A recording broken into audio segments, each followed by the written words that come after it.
আজকে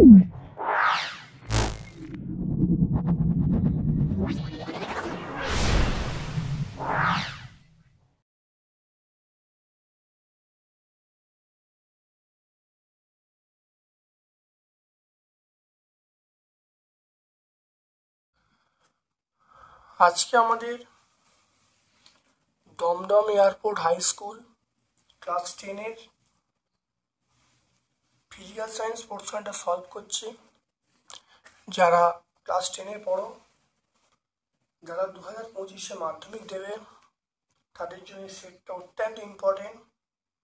তোমরা ভিডিওটা প্রথম থেকে শেষ পর্যন্ত দেখো, অবশ্যই আমার এই ভিডিও থেকে তোমরা উপকৃত হবে। খুব ভালো করে মন দিয়ে দেখো। যদি ভালো লাগে একটা লাইক করবে। যারা চ্যানেলটাকে এখনো সাবস্ক্রাইব করোনি, প্লিজ চ্যানেলটাকে সাবস্ক্রাইব করে দেবে আর বেল বাটনে ক্লিক করে দেবে। চলে এসো আজকের প্রথম প্রশ্নে। দেখে নাও, বায়ুমণ্ডলের শীতলতম স্তর। বায়ুমণ্ডলের শীতলতম স্তর আমরা কি না, বায়ুমণ্ডলের শীতলতম স্তর আমরা বলবো অপশান ডি, মেসোস্ফিয়ার। তাহলে মেসোস্ফিয়ার হলো বায়ুমণ্ডলের সবচেয়ে শীতলতম স্তর। তারপর চলে এসো, যে তাপমাত্রা আদর্শ গ্যাসের আয়তন 0 হয় সেই তাপমাত্রার মান হলো -273°C। ক্যালসিয়াম কার্বনেটের মধ্যে ক্যালসিয়ামের শতকরা পরিমাণ আমরা বলবো 40%, কারণ ক্যালসিয়াম কার্বনেট মানে 100 আর ক্যালসিয়াম মানে 40, ক্যালসিয়াম মানে হলো 40, তো আমরা কত বলবো 40%।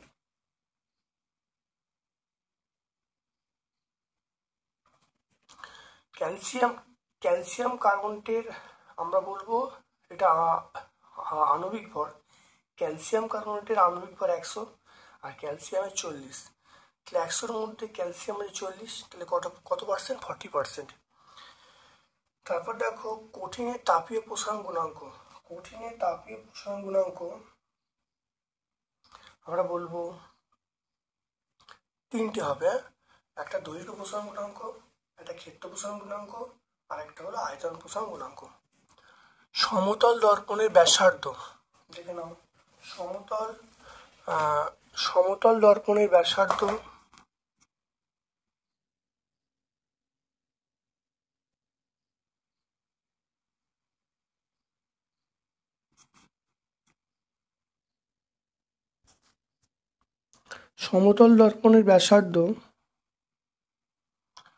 আমরা বলবো 0, অসীম, ধনাত্মক, ঋণাত্মক।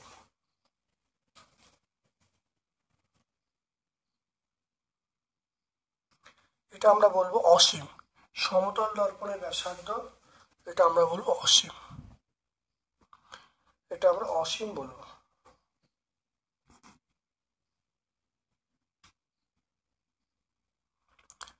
তারপর চলে এসো, ক্যামেরায় গঠিত প্রতিবিম্ব।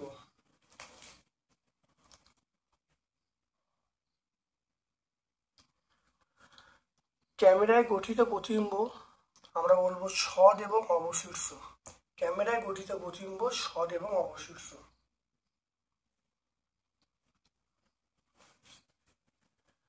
তারপর দেখো, যান্ত্রিক শক্তি দেখে নাও। যান্ত্রিক শক্তি তড়িৎ শক্তিতে উৎপন্ন করে, সেটা হলো আমরা বি বলবো, বৈদ্যুতিক জেনারেটর। যান্ত্রিক শক্তি তড়িৎ রূপান্তরিত করে আমরা বলবো বৈদ্যুতিক জেনারেটর। তারপর দেখে নাও, সেটা হলো কিলোওয়াট ঘন্টা দ্বারা যে ভৌত রাশি মাপা হয় সেটা হলো তড়িৎ শক্তি। তড়িৎ শক্তির একক হলো কিলোওয়াট ঘন্টা। সর্বাধিক ভেদন ক্ষমতাযুক্ত তেজস্ক্রিয় রশ্মি আমরা বলবো গামা রশ্মি। কোন হ্যালোজেনের তড়িৎ ঋণাত্মকতা সবচেয়ে কম? কোন হ্যালোজেনের তড়িৎ ঋণাত্মকতা সবচেয়ে কম?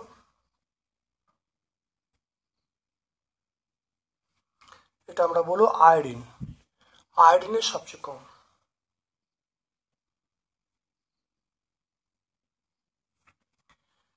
তারপর দেখো, কোন অণুতে নিঃসঙ্গ ইলেকট্রন জোড় নেই? নিঃসঙ্গ ইলেকট্রন জোড় নেই আমরা বলবো সি বলবো, সেটা হলো অ্যাসিক্লিন বলবো।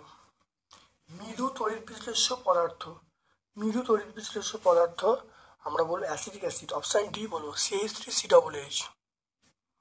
কীপযন্ত্রে তৈরি করা যায় একটা গ্যাসের নাম অ্যামোনিয়া H2S N2O2, অবশ্যই H2S। বক্সাইট, বক্সাইট কোন ধাতুর আকরিক? বক্সাইট হলো অ্যালুমিনিয়ামের আকরিক। দ্বিবন্ধনযুক্ত একটি যৌগিক অণু, দ্বিবন্ধনযুক্ত একটি যৌগিক অণু সেটা আমরা বলবো অপশানে ইথিলিন বলবো। দ্বিবন্ধনযুক্ত একটি যৌগিক অণু আমরা ইথিলিন বলবো।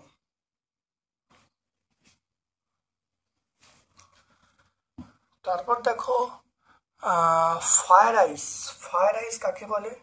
ফায়ার আইস আমরা বলবো মিথেন হাইড্রেটকে, তাহলে এটা আমরা বলবো মিথেন হাইড্রেট।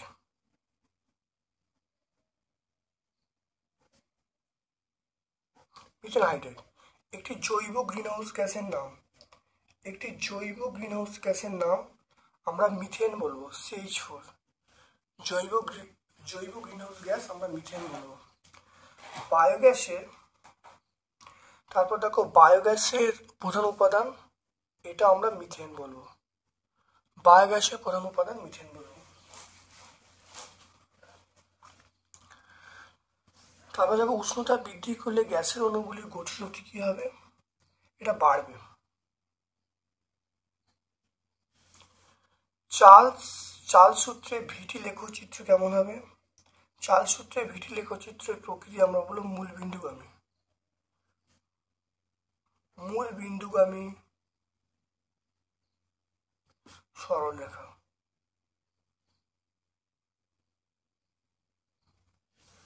মূল বিন্দু সরলরেখা। এসআই পদ্ধতিতে দৈর্ঘ্য প্রসারণ গুণাঙ্কের একক কি?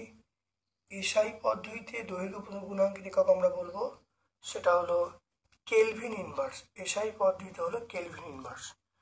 তাপীয় রোধের মাত্রার সংকেত টি কিউব থিটা, টি কিউব এটা থিটা, (10⁻⁻1 L⁻⁻2 টি কিউব থিটা, অর্থাৎ এইটা আমি বলতে চাই, দেখে নাও।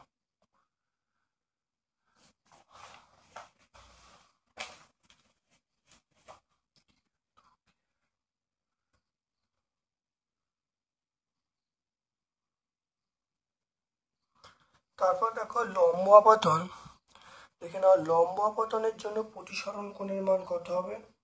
লম্ব আপতনের জন্য প্রতিসরণ কোণের মান আমরা 0 ডিগ্রি বলবো। প্রতিসরণ কোণের মান কত হবে? আমরা 0 ডিগ্রি বলবো।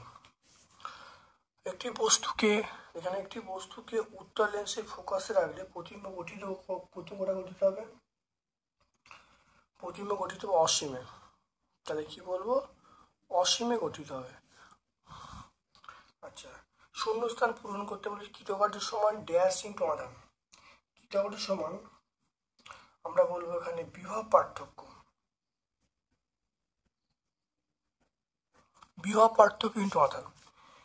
রোধাঙ্কের এসআই একক, রোধাঙ্কের এসআই একক আমরা বলবো ওহম মিটার, এটা ওহম, এটা মিটার, ওহম মিটার। রোধাঙ্কের এসআই একক আমরা বলবো ওহম মিটার।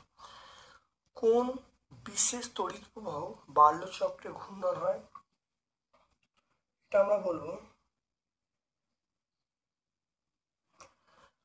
অথবা একটা প্রশ্ন আছে সেটা আমরা বলবো ডিসি বা সমপ্রবাহ, আমরা সমপ্রবাহ বলবো বা ডিসি বলবো। তারপর দেখে না একটা ছক আছে স্তম্ভ মেলানো,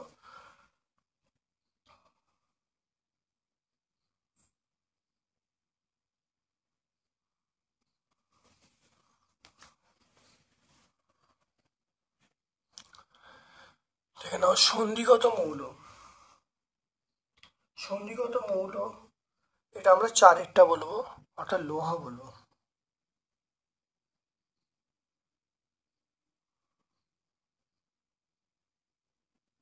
এটা সন্ধিগত মৌল। তারপর আবার চ্যালকোজেন, সন্ধিগত মৌল এটা। তারপর দেখো চ্যালকোজেন মৌল, চ্যালকোজেন মৌল আমরা অক্সিজেন বলবো।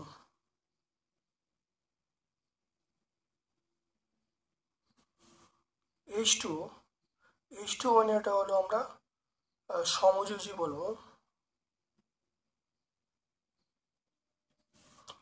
আর CH4 আমরা বলবো তড়িৎযোজী।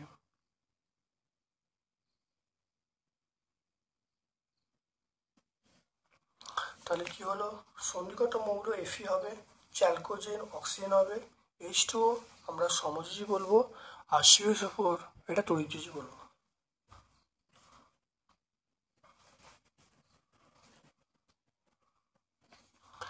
তারপর দেখে নাও জলের তড়িৎ বিশ্লেষণে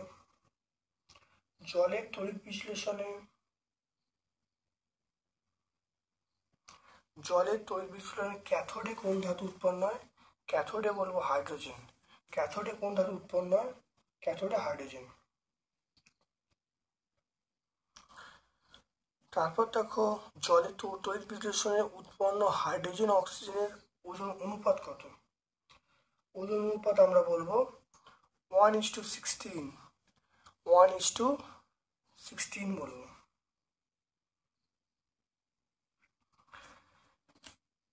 তেজস্ক্রিয় রশ্মিগুলির মধ্যে কোনটি ঋণাত্মক? আমরা বলবো বিটা রশ্মি।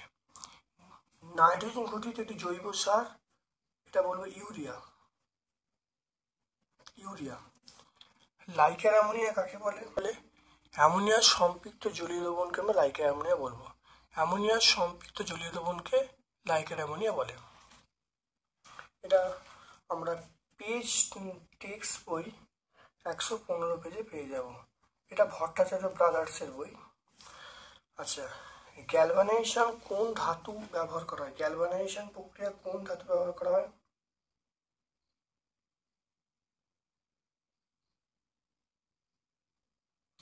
গ্যালভানাইজেশনে আমরা কি ব্যবহার করব? জিঙ্ক। গ্যালভানাইজেশনে আমরা জিঙ্ক ব্যবহার করি, জিঙ্ক।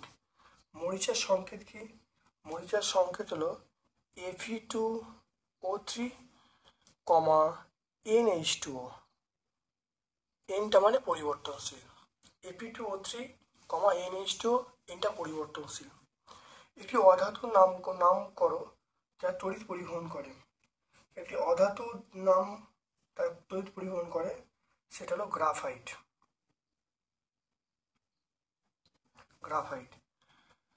মিথেনে HCH এই কোণের মান কত? এটা আমরা বলবো 109°28'। সরলতম অ্যালকিন আমরা কি বলবো? সরলতম অ্যালকিন আমরা বলবো ethylene. CH2 double bond CH2। আর LPG সম্পূর্ণ নাম, LPG হলো লিকুইফাইড পেট্রোলিয়াম গ্যাস।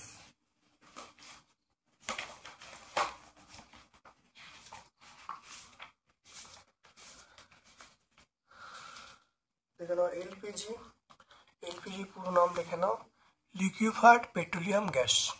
এটা আমরা 143 পেজে পেয়ে যাব।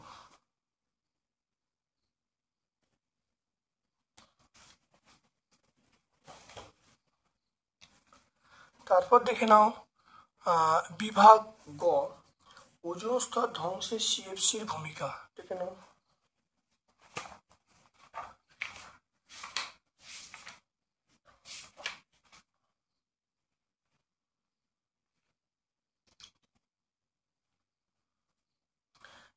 ওজোন স্তর ধ্বংসে CFCর ভূমিকা। আমরা এই 5 নম্বর পয়েন্টটা ব্যাখ্যা করবো। 5 নম্বর পয়েন্টটা, তাহলে 5 নম্বর পয়েন্টটা আমরা ব্যাখ্যা করবো ওজোন স্তর ধ্বংসে CFCর ভূমিকা। মেন যে বিক্রিয়া, এই বিক্রিয়াটা। তাহলে পেজ নাম্বার 4-এ আমরা বলবো।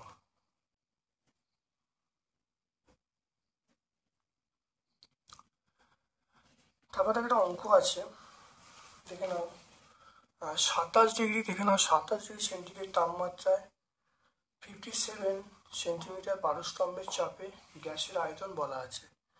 STPতে গ্যাসটির আয়তন নির্ণয় করতে বলেছে।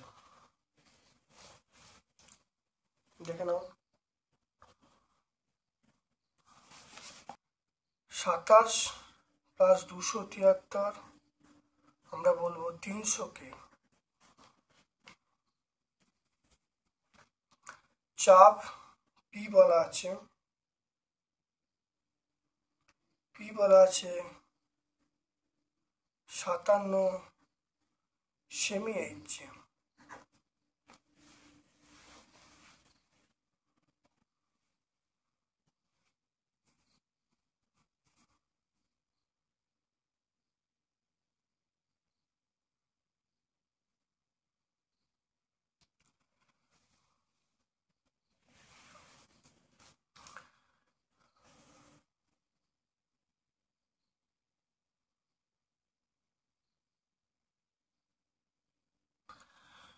এটা T2 বলা আছে, এটা P2 বলা আছে V2 বলা আছে 600 সেমি কিউব। এবার এইচটিপিতে গ্যাসটার আয়তন কত? তাহলে এইচটিপিতে P1 কত? 76 সেমি এইচজি। আর T1 কত? T1 হলো 273 কেলভিন। তাহলে আমার কি চাইছে? V1 চাইছে। দেখে নাও, P1 V1 বাই T1 সমান আমরা বলবো P2 V2 বাই T2। দেখে নাও, এখানে আমরা পেয়ে যাব P1 মানে এটা P1 মানে 76 সেমি এইচজি। দেখে নাও, P1 মানে আমরা পেয়ে যাব 76। V1 জিজ্ঞাসা চিহ্ন T1 মানে আমরা কত বলবো? T1 মানে 273। P2 মানে আমরা বলবো 57। P2 মানে 57। V2 মানে কি বলবো? 600। আর T2 মানে কি? দেখে নাও, T2 মানে হলো 300। দেখো প্রত্যেকের মানগুলো বসিয়ে দিলাম। দেখে নাও প্রত্যেকের মানগুলো আমি কিন্তু এখানে বসিয়ে দিয়েছি। প্রত্যেকের মানগুলো বসিয়ে দিয়ে দেখো আমি এখানে V1 এর মানটা বার করব। দেখে নাও, V1 বার করতে গেলে তাহলে V1 সমান আমরা বলবো 57 ইন্টু 600 ইন্টু 273 বাই আমরা এটা কথা 76 বলবো, 76 ইন্টু 300। খুব ভালো করে দেখে নাও এটা। তাহলে এখানে V1 এর মান বার করছি, তাহলে এটা 273 গুণ হয়ে গেল, 76 দিয়ে ভাগ হয়ে গেল। এবার দেখে নাও 0 0 ক্যান্সেল হয়ে গেল। এটা কাটলে আমরা 2 বলবো।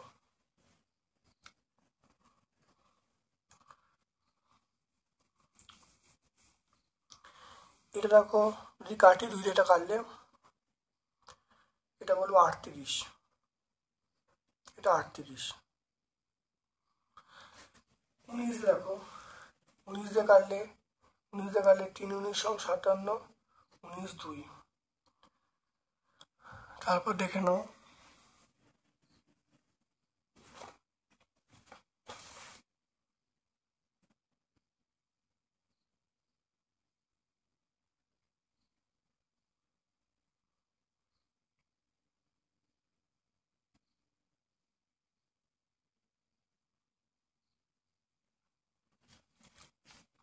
এটা আমরা আয়তন কথা বলবো। তাহলে V1 এটা গুণ করলে হবে 819/2, 9.5।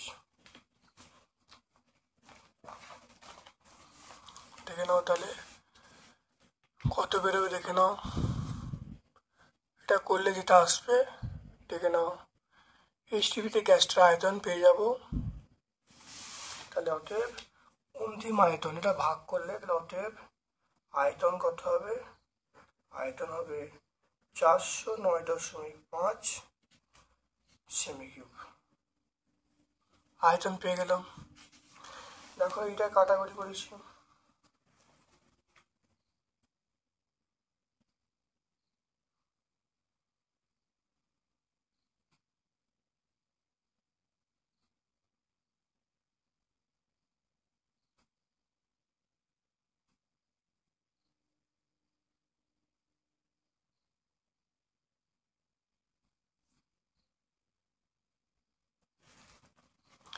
তো এটা অ্যান্সার পেয়ে গেলাম।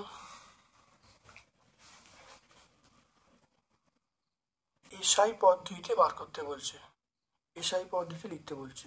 অথবা প্রশ্ন দেখে নাও, অথবা প্রশ্ন বলছে তাহলে পি সমান 76 সেমি এইচজি। 76 সেমি, তাহলে 76 ইন্টু 13.6 ইন্টু 980, এটা হবে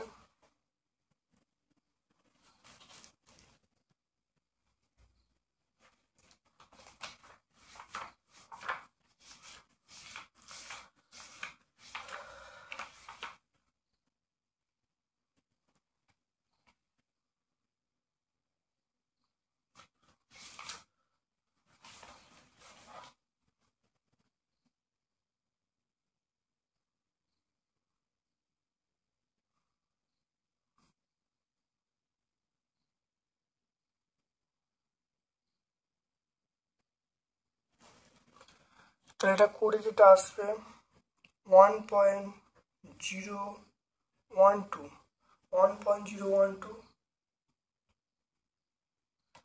into 10⁶ ডাইন পার সেমি স্কোয়ার।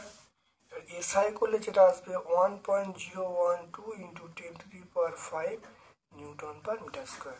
তাহলে আমরা এইটুকু করে দেবো।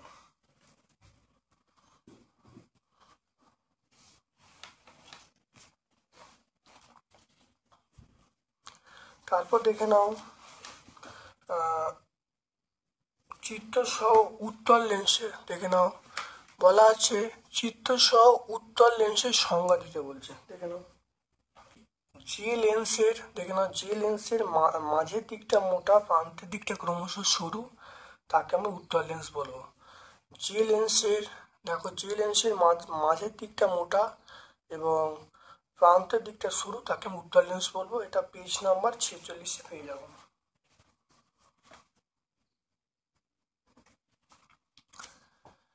শূন্য মাধ্যমে আলো বিচ্ছুরিত হয় না কেন?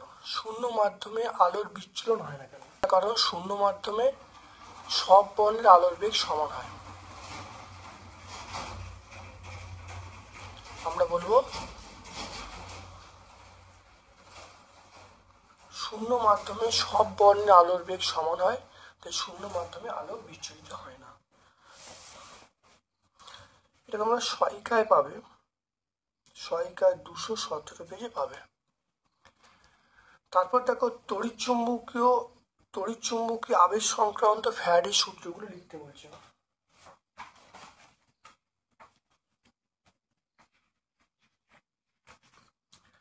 এটা তোমরা দেখো, এই ফ্যারাডের সূত্র তোমরা পেয়ে যাবে, এটা 81 পেজে তোমরা পেয়ে যাবে, টেক্সট বই 81 পেজে তোমরা পেয়ে যাবে। দেখো ফ্যারাডের দুটো সূত্র আছে। তারপর দেখো সমযোজী এবং আয়নীয় বন্ধনের মধ্যে দুটো পার্থক্য।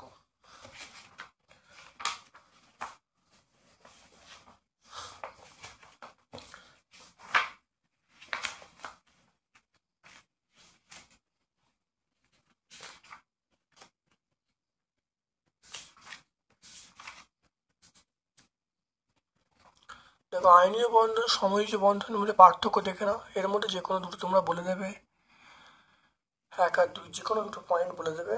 সমযোজী বন্ধন, আয়নীয় বন্ধনের পার্থক্য, পেজ নাম্বার 399।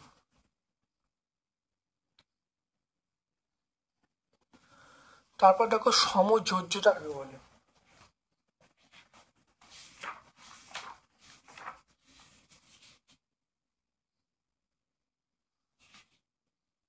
দেখে নাও সমযোজ্যতা আমরা টেক্সট বইয়ে দেখো 106 পেজে পেয়ে যাব। টেক্সট বই 106 আমরা পেয়ে যাব সমযোজ্যতা।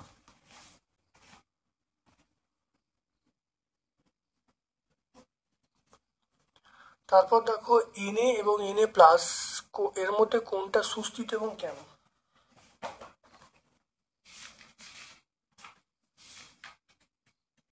দেখে নাও Na এবং Na প্লাসের মধ্যে কোনটা সুস্থিত এবং কেন? দেখে নাও Na পরমাণু সর্ববহিস্থ কক্ষপথে একটি ইলেকট্রন বর্জন করে নিকটতম নিষ্ক্রিয় গ্যাসে ইলেকট্রন গ্রহণ করতে পারে এবং 2H লাভ করতে পারে, এবং Na প্লাস আয়ন উৎপন্ন হয়। তাহলে Na প্লাস আয়ন Na অপেক্ষা বেশি সুস্থিত। তাহলে কে বেশি সুস্থিত? অবশ্যই Na প্লাস আয়ন বেশি সুস্থিত। আমরা এখানে বলবো, দেখো সহায়িকা আমরা পাবো 389 পেজে পাবো।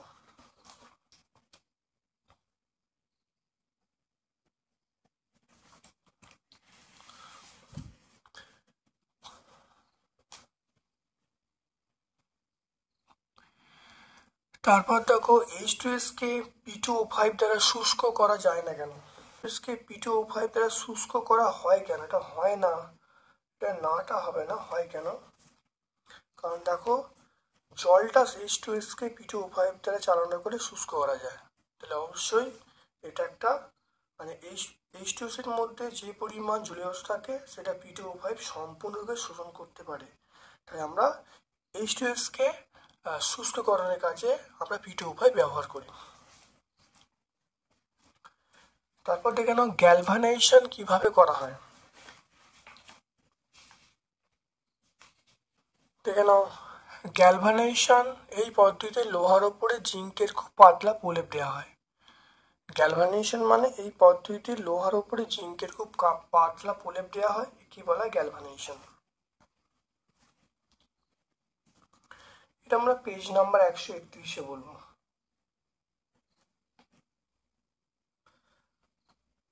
তারপর দেখো অ্যালুমিনিয়ামের একটি ধাতু সংকরের নাম ও সংকেত লিখতে বলছে। অ্যালুমিনিয়ামের একটি ধাতু সংকরের নাম এবং সংকেত।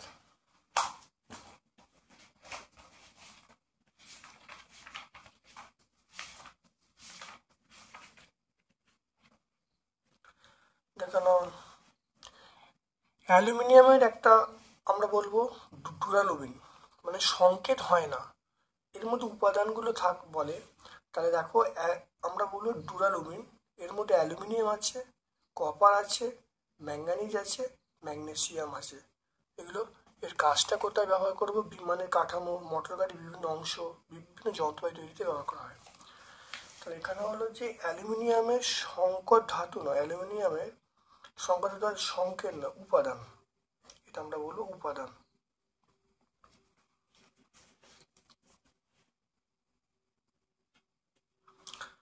তারপর দেখে নাও কার্যকারী মূলক কাকে বলে। কার্যকারী মূলক কাকে বলে? এটা আমরা কত টেক্সট 139 পেজ পাবো। দেখো কার্যকারী মূলক কাকে বলে উদাহরণ পেয়ে যাবে, এটা আমরা পাবো টেক্সট বই 139 পেজে পেয়ে যাবো। মিথেনের সঙ্গে ক্লোরিনের প্রতিস্থাপন বিক্রিয়া লিখতে বলছে।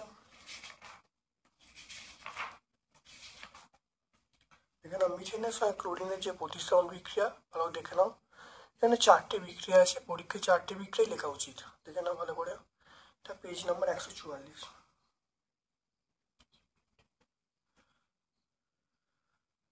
তারপর দেখো পরেরটা বিভাগ ঘ, এন মোল আদর্শ গ্যাসের পিভি সমান এনআরটি সমীকরণটা প্রতিষ্ঠা করতে বলছে।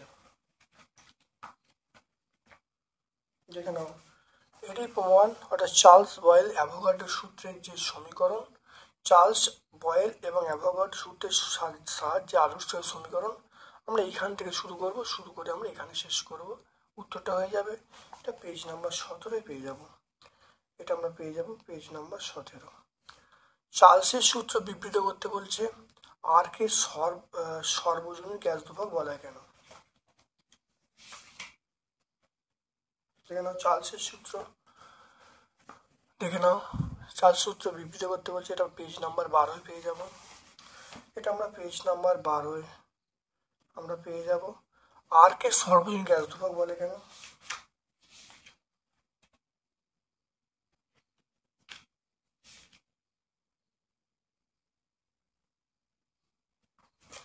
তাহলে মনে রাখবে আর এর মান সকল গ্যাসের ক্ষেত্রে সমান, আর এর মান সকল গ্যাসের ক্ষেত্রে সমান এবং এটি গ্যাসের প্রকৃতির উপর নির্ভর করে না, সেই জন্য কি বলে সর্বজনীন গ্যাস ধ্রুবক।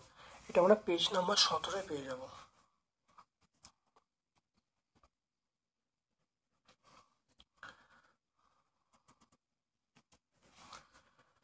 তারপর দেখে নাও 6 গ্রাম সোডিয়াম হাইড্রোক্সাইডকে প্রশমিত করতে কত গ্রাম সালফিউরিক অ্যাসিড প্রয়োজন? 4.2। তাহলে NaOH প্লাস H2SO4 সমান আমরা বলবো Na2SO4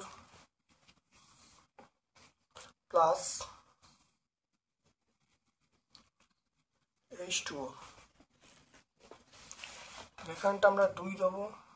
দেখে নাও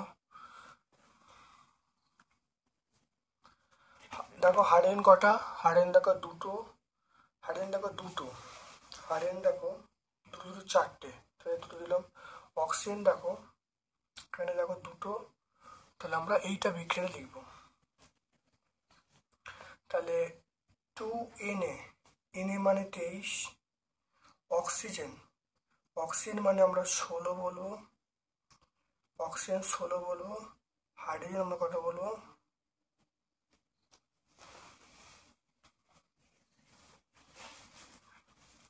হাইড্রোজেন আমরা বলবো 1 বলবো।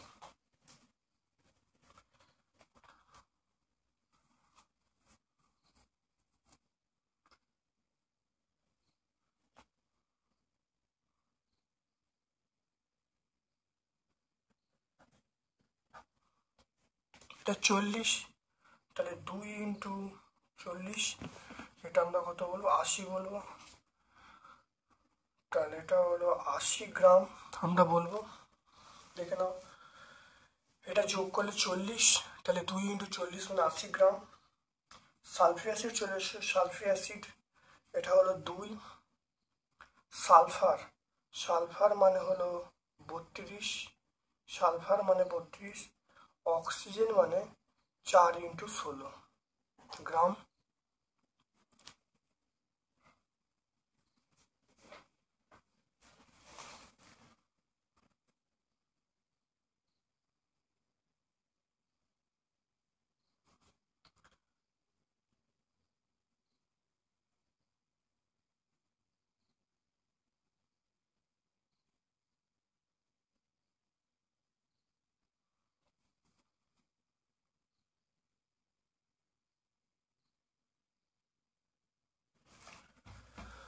এটা দেখো যোগ করলে কত হবে, 98 গ্রাম। তাহলে 98 গ্রাম হয়ে গেল। এবার একটু ভালো করে দেখার চেষ্টা করো, খুব মন দিয়ে। তাহলে এটা যোগ করলে কত হবে, এটা যোগ করলে হবে 98। তাহলে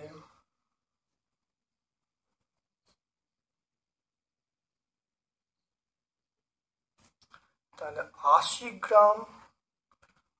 গ্রাম NOH কে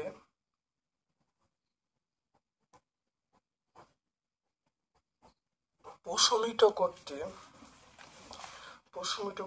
98 গ্রাম H2SO4 প্রয়োজন। 98 গ্রাম H2SO4 প্রয়োজন। 1 গ্রাম NOH কে প্রশমিত করতে আমরা 98/80 গ্রাম H2SO4 প্রয়োজন। আর এখানে কোশ্চেনে বলা আছে 6 গ্রাম। তাহলে 6 গ্রাম NOH কে প্রশমিত করতে আমার লাগবে সেটা 98 ইন্টু 6/80 গ্রাম H2SO4। এটা ক্যালকুলেশন করে কথা দেখে নাও।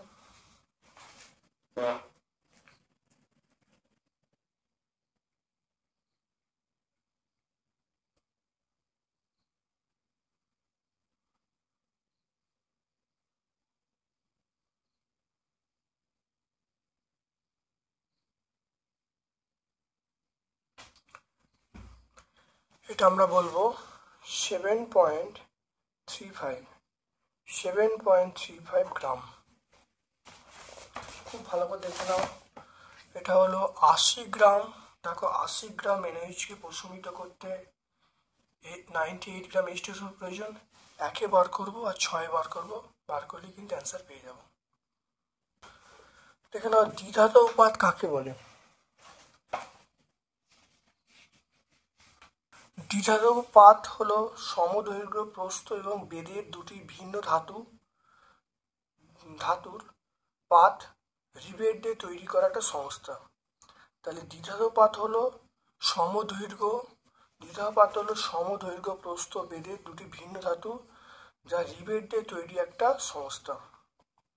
দেখে নাও, যদি এটা পিতল এবং লোহার নেওয়া হয় তাহলে দেখা যাবে পিতলটা বাইরে থাকবে, লোহার পাতটা ভেতরে থাকবে।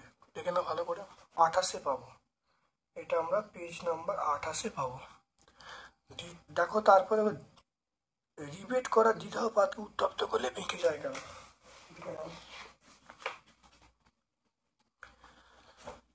দেখে নাও, দ্বিধাতব পাতগুলির উপাদানের প্রসারণ গুণাঙ্ক আলাদা, ফলে উষ্ণতা পরিবর্তনে এদের আলাদা প্রসারণ ঘটে, ফলে এটি বেঁকে যায়। কারণ তাহলে যেহেতু এটা প্রসারণ গুণাঙ্ক আলাদা, তাহলে একই তাপমাত্রায় বিভিন্ন প্রসারণ ঘটে, তাহলে বেঁকে যাচ্ছে। মনে রাখবে, উষ্ণতা বৃদ্ধিতে যার প্রসারণ বেশি সেটি কোথায় থাকবে, সেটা বাইরে থাকবে। এটা আমরা বলবো পেজ নাম্বার 150 পাবো। 6 কে 150 আমরা পাবো।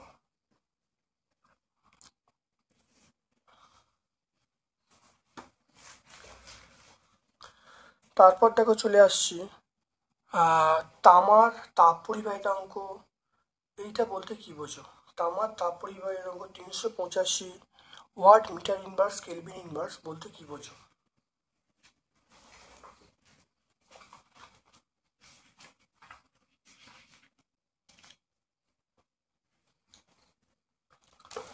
দেখো এখানে অ্যালুমিনিয়ামটা যেরকম আছে আমরা সেরমভাবেই বলবো। দেখে নাও অ্যালুমিনিয়ামটা যেভাবে আছে সেরমভাবে বলবো, শুধু আমরা তামার জায়গায় আমরা কিন্তু অ্যালুমিনিয়াম বলবো, আর যে মানটা দেওয়া আছে সেই মানটা বলবো। দুটো জায়গায় পার্থক্য করবো। তামার জায়গায় আমরা শুধু অ্যালুমিনিয়াম বলবো, আর এই যে মানটা 205 দেওয়া আছে, 205-এর জায়গায় দেখো মানটা দেওয়া আছে 385, সেইটা আমরা লিখবো, লিখলে অ্যান্সার হয়ে যাবে।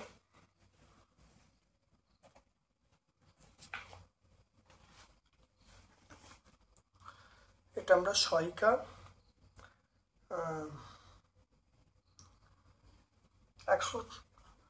164 পেজে পাবো। সিজিএস এর মান কত? সিজিএস এর মান কত?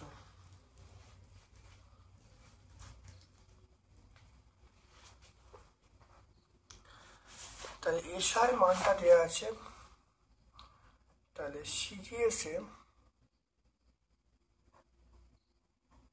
তামার তাপ পরিবাহিতাঙ্ক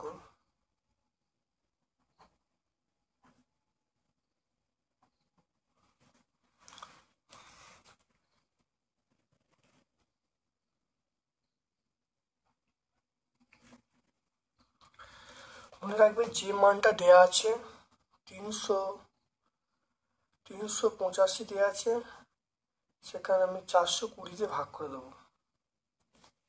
420 দিয়ে ভাগ করলে এককটা আসবে ক্যালোরি। এটা 420 দিয়ে ভাগ করে দেবো, একক আসবে calorie, semi inverse, degree centigrade inverse, second inverse. 6 calorie, centimetre inverse, second inverse, এটা হলো সেকেন্ড ইনভার্স।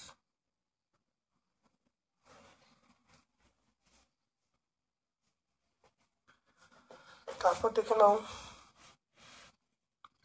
তারপর দেখো লেন্সের দুটি ব্যবহার উল্লেখ করতে বলছে। লেন্সের দুটো ব্যবহার,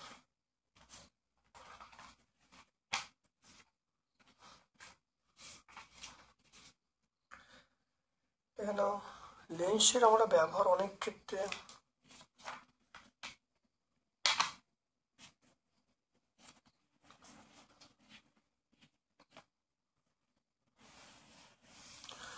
দেখে নাও, আমরা এখানে উত্তল লেন্সকে আমরা বিবর্ধক কাঁচ হিসেবে ব্যবহার করি। 1 নম্বর দেখে নাও, লেন্সে তাহলে উত্তল লেন্সকে আমরা ব্যবহার করে ক্যামেরা তৈরি করি। তারপরে বিবর্ধক কাঁচ হিসাবে দূরবীনে এবং অনুবীক্ষণ যন্ত্রে ব্যবহার করি, বিবর্ধক কাঁচ হিসাবে ব্যবহার করি। এগুলো সব লেন্সের অনেক ব্যবহার আছে, তোমরা 45 পেজে পেয়ে যাবে।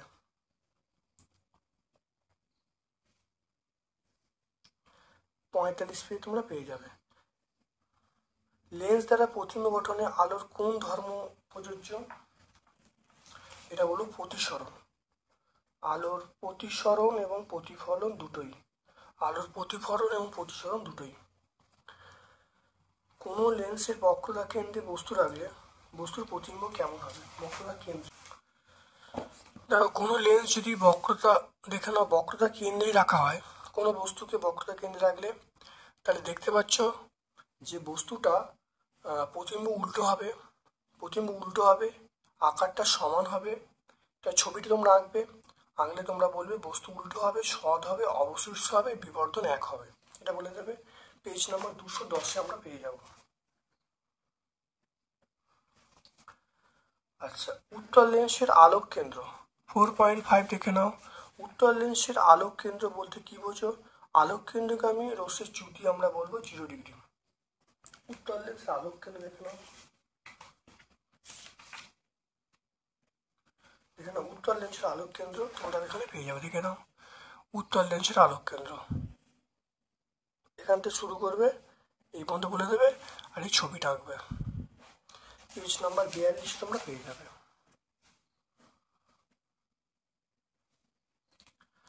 তারপর দেখো পরিবাহী রোধ কাকে বলে। পরিবাহী রোধ কাকে বলে, ওহমের সূত্র থেকে রোধের সংজ্ঞা দিতে বলছে। সংজ্ঞা দেখে নাও, যে ধর্মের জন্য কোনো পরিবাহীর মধ্যে দিয়ে প্রবাহ মাত্রাকে বাধা দেয় তাকে পরিবাহী রোধ বলে। ওহমের সূত্র থেকে রোধের সংজ্ঞা বলে V/I বলবো। অর্থাৎ এখানে সংজ্ঞা দিতে পারি, কোনো পরিবাহী দু প্রান্তের বিভব পার্থক্য সৃষ্টি করলে এবং পরিবাহীর মধ্যে প্রবাহ মাত্রা গেলে বিভব প্রভেদ এবং প্রবাহ মাত্রার অনুপাতকে পরিবাহী রোধ বলবো। এটা এরকমভাবে বলা যায়। তাহলে এটা আমরা পেজ নাম্বার 64 বলে দেবো। এটা আমরা বলবো 64।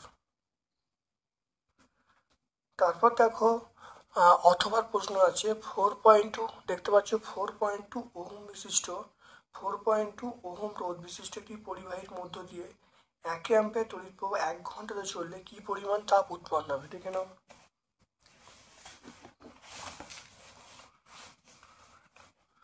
এটা হলো 4.7, দেখে নাও। এটা হলো রোধ, আর এর মান পেয়ে গেলাম 4.2 ওহম, আই এর মান পেয়ে গেলাম 1 অ্যাম্পিয়ার, আর সময় এখানে বলা আছে 1 ঘন্টা, 1 আওয়ার মানে আমরা বলবো 3600 সেকেন্ড বলবো। তাহলে আমরা জানি এই সমান আই স্কোয়ার RT। তাহলে এখানে আই স্কোয়ার RT বাই, আমি করি আই স্কোয়ার RT বাই জি।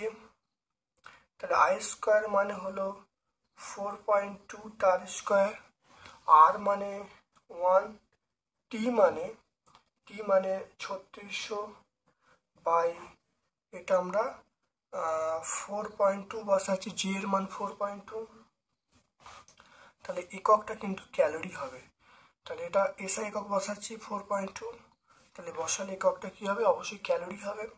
তাহলে 4.2 ইন্টু 4.2 এটা হলো 3600 বাই আমরা 4.2, তাহলে 4.2 এটা ক্যান্সেল হয়ে গেল, এটা গুণ করলে উত্তর আসবে।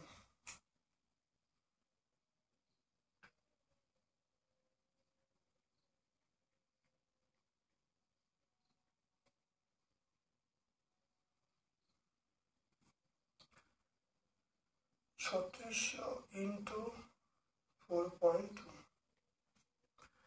এটা আমরা গুণ করলে যেটা আসবে সেটা 15120 ক্যালোরি। তাহলে উৎপন্ন তাপ এইটা।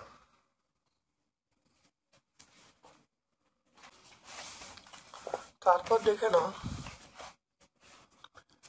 এখানে 4.7, দুটি রোধকে শ্রেণী সমবায় যুক্ত করলে তুল্য রোধ 25 হয়, সমান্তরাল সমবায় যোগ করলে রোধ কত 6 হয়।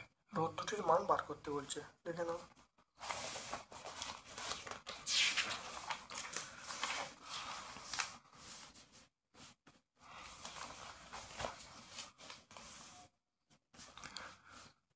তাহলে 4.7 রোধ দুটি হলো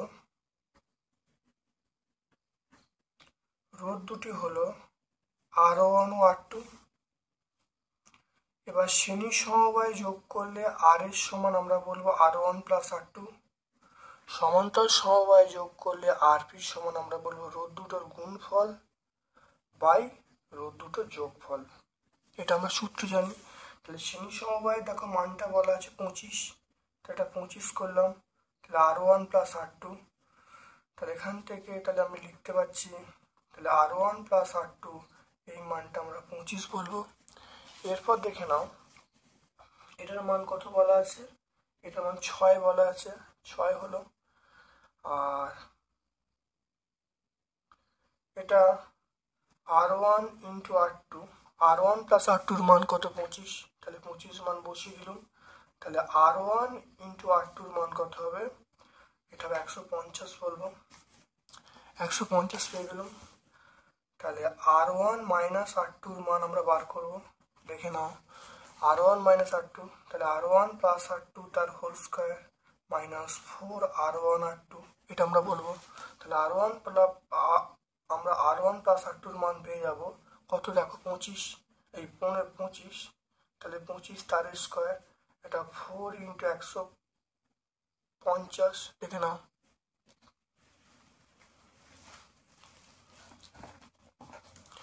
তাহলে এটা r1r2 মান কত, 150 পেয়ে গেলাম। তাহলে এটা হলো 625, এটা আমরা বলবো 600 বলবো। তাহলে এখানে দেখো r1 মাইনাস r2 মান আমরা বার করছি। তাহলে r1 মাইনাস r2 তার হোল স্কোয়ারের মান পেয়ে গেলাম কত, 625 মাইনাস 600। তাহলে এখান থেকে আমরা বলবো r1 মাইনাস r2, এটা আমরা বলবো রুট ওভার, এটা বিয়োগ করলে 25, তাহলে রুট ওভার 25। তাহলে এখান থেকে r1 মাইনাস r2 আমরা 5 বলবো। r1 মাইনাস r2 মান কি পেয়ে গেলাম, 5 পেয়ে গেলাম। এরপর দেখে নাও r1 প্লাস r2 মান দেওয়া আছে 25, r1 প্লাস r2 মান দেখো 25 দেওয়া আছে। r1 মাইনাস r2 মান কত, 5 বেরিয়েছে। r1 মাইনাস r2 মান আমরা 5 বেরিয়েছে, এটা প্লেন যোগ করে দাও, এটা কেটে গেল। তাই 2r1 সমান এটা যোগ করলে কত হবে, 30 আসবে। তাহলে r1 এর মান কত, r1 এর মান পেয়ে যাব 15 পেয়ে যাব। তাহলে r1 এর মান যদি 15 হয়, তাহলে r1 প্লাস r2 এই মানটা 25, তাহলে r1 এখানে হলো 15 প্লাস r2 এটা হলো 25। তাহলে আমরা r2-র মান পেয়ে যাব 25 মাইনাস 15, তাহলে r2-র মান পেয়ে যাব 10। অতএব রোধ দুটি হলো সেটা হলো 15 ওহম আর 10 ওহম। এটা ওহমের চিহ্ন, যদি অসুবিধা হয় তোমরা লিখে দেবে 15 ওহম আর 10 ওহম। তাহলে রোধ দুটি হলো 15 ওহম এবং 10 ওহম। অ্যান্সার হয়ে গেল। তাহলে কী করতে হবে বুঝে নাও। দেখো শ্রেণী সমবায় যুক্ত, তাহলে দুটো রোধের শ্রেণী সমবায়ের যে তুল রোধের মানটা বলা আছে 25, তাহলে 25 বসিয়ে দিলাম, তাহলে r1 প্লাস r2 মান 25 পেয়ে গেলাম। সমান্তরাল সমবায় 6 বলা আছে, r1 প্লাস r2 মান দেখো 25 ছিল, এখানে বসিয়ে দিয়ে তাহলে 6 সমান r1 r2 বাই 25, কোনাকুনি গুণ করলে 150 পেয়ে যাব। এবারে আমাকে দেখো r1 মাইনাস r2 মান বার করতে হবে, বার করতে হলে সূত্রে ফেলছি। তাহলে এটা a minus b whole square সমান আমরা বলবো a plus b whole square minus 4ab, সূত্রে ফেলেছি। এখানে a আর b এর জায়গায় তোমরা r1 r2 ভাবো। তাহলে এখানে দেখো এই r1 প্লাস r2-র মান কত, 25 দেখো বসিয়েছি, তাহলে 25 স্কোয়ার 4 ইন্টু r1 r2-র মান দেখো এখানে বার করছি 150, তাহলে এটা বিয়োগ করেছি, তাহলে 625 মাইনাস 600 মানে আমরা 25 বলবো। তাহলে r1 মাইনাস r2 তাহলে রুট হবে, স্কোয়ার আছে, স্কোয়ার থাকলে আমরা রুট দিই, তাহলে এটা স্কোয়ার আছে, স্কোয়ার তাহলে রুট দিই। তাহলে r1 মাইনাস r2 সমান রুট 25 মানে 5 5 25, তাহলে r1 মাইনাস r2 সমান 5। তাহলে r1 plus r2 25, r1 minus r2 সমান 5। এটাকে আমরা অপনয়ন করলাম, অপনয়ন করলে দেখো r1 এর মান 15 পেয়ে গেলাম আর r2-র মান পেয়ে গেলাম। এই মানটা কোথায় বসাচ্ছি, এই মানটা এই সমীকরণে বসাচ্ছি, এই সমীকরণে দেখে না বসালে তাহলে কি হবে, 25 হলো r1 এর মান দেখো কত 15 বেরিয়েছে, তাহলে 15 প্লাস r2 সমান 25, তাহলে r2 সমান 25 মাইনাস 15, তাহলে r2 মান কত পেয়ে গেলাম, 10 পেয়ে গেলাম। তাহলে দুটো রোধ কত, একটা 25 একটা 15 একটা 10।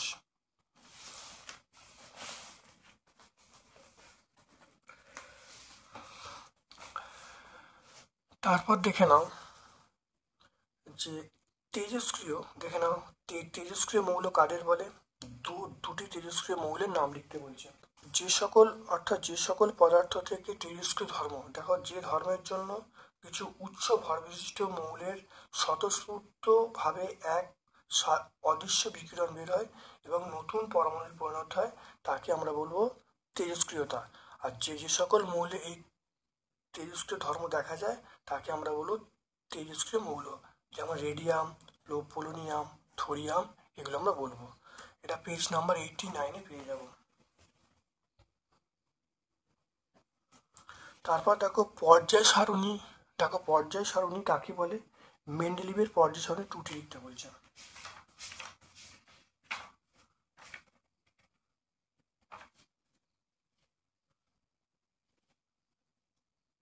দেখে নাও পর্যায় সারণী, দেখে নাও পর্যায় সূত্র অবলম্বনে মৌলগুলিকে পর্যায়গতভাবে শ্রেণীবিভাগের দ্বারা যে শ্রেণীবদ্ধ সারণী তৈরি করা হয় তাকে আমরা পর্যায় সারণী বলবো।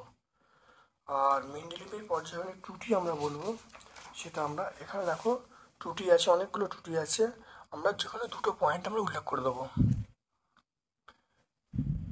এটা আমরা পাবো 89 পেজে, তাহলে আগেরটা 96 পেজে, তাই এটা 96 পেজে আর এটা 89 পেজে। এটা 96, এটা 98 পেজে, 98 পেজে আমরা পাবো। তারপর দেখো আধুনিক পর্যায় সূত্র এবং মেন্ডেলিভ পর্যায় সূত্রের পার্থক্য কি,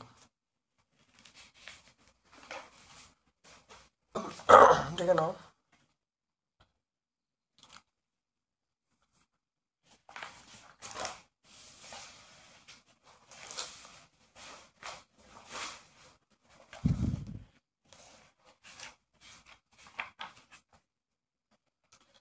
দেখো মেন্ডেলিভের পর্যায় সারণীতে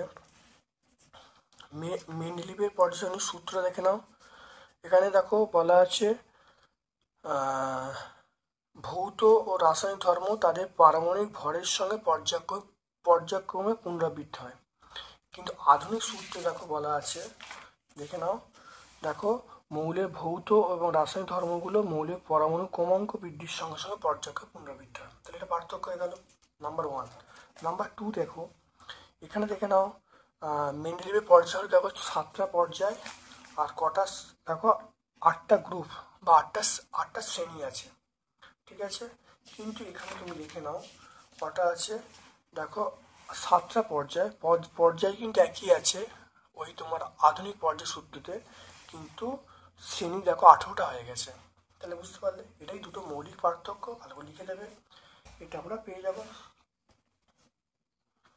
তারপর দেখো হ্যালোজেন, এটা আমরা তারপর দেখো হ্যালোজেনগুলো আধুনিক পর্যায়ে কোন শ্রেণীতে আছে। দেখো হ্যালোজেনগুলো আধুনিক পর্যায়ে আমরা দেখে নেব, দেখো 17 নম্বর শ্রেণী, দেখে নাও 17 নম্বর শ্রেণীতে আছে। তারপর দেখে নাও ধাতব পরিবাহী এবং তড়িৎ বিশ্লেষ্য এর মধ্যে পার্থক্য লিখতে বলছে।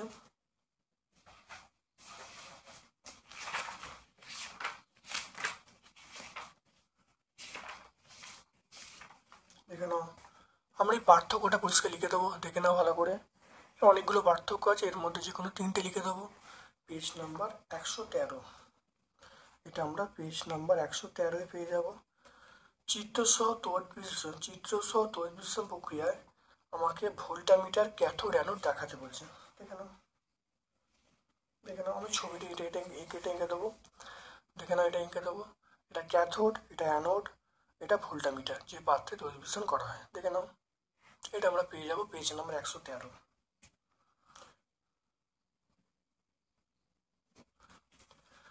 তারপরে প্রশ্ন চলে এসো ইউরিয়া শিল্প উৎপাদনের শর্ত সমীকরণ লিখতে বলছে।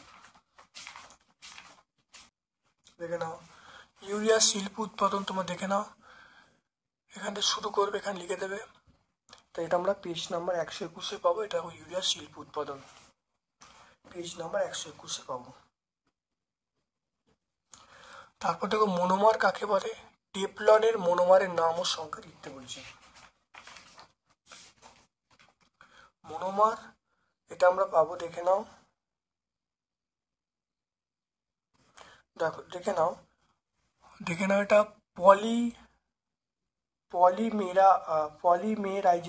পলিমেরাইজেশন প্রক্রিয়ায় বহু সংখ্যক সরল অণু পরস্পর সংযোজিত হয়ে যে উচ্চ আণবিক ভর বিশিষ্ট যৌগ উৎপন্ন তাকে আমরা বলবো পলিমার।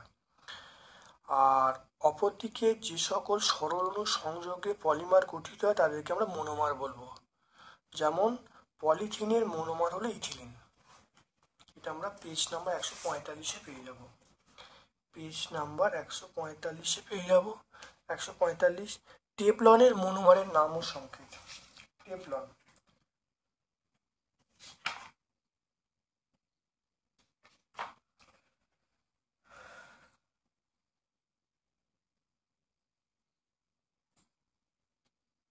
টেফলনের মনোমার দেখা বলা হচ্ছে টেফলনের মনোমারটির নাম ও সংকেত।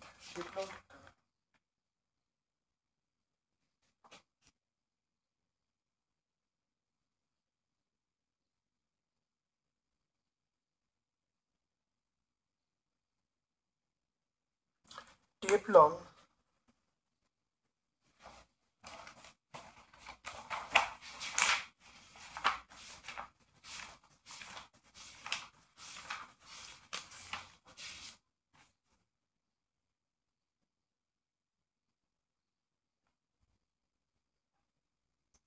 দেখো টেফলন টেফলন মনোমার, এটা দেখো টেফলন পলিমার, এর মনোমারের নাম হলো টেট্রাফ্লুইথিলিন, সংকেত হলো CF2। তাহলে টেফলনের যে মনোমারের নাম হলো, আমরা বলবো টেট্রাফ্লুইথিলিন CF2। দেখে নাও, এখানেও তোমরা পেয়ে যাবে, দেখে নাও, এটা তোমরা 146 পেজে পেয়ে যাবে।